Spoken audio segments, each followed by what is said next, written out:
Hi guys, AR Malik here. Today I am going to show you how you can change WhatsApp notification sound. The method is very easy and simple. Please follow complete procedure. Let's go to settings, scroll down, click on notification and status bar. Now again click on notifications. Now scroll down. Find here WhatsApp. Click on WhatsApp.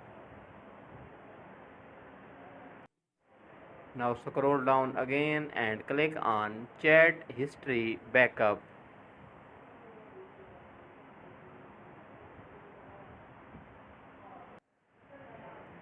There is option of ringtone. Click here on ringtone.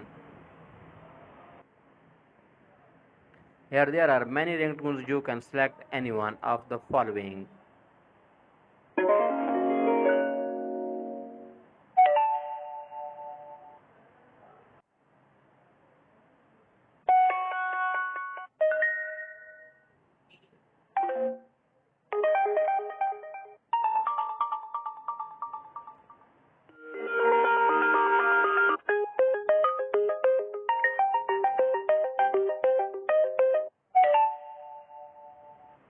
You can download from Google and change these. Also, you can select from your files. Like, comment and subscribe my YouTube channel. Thanks for watching.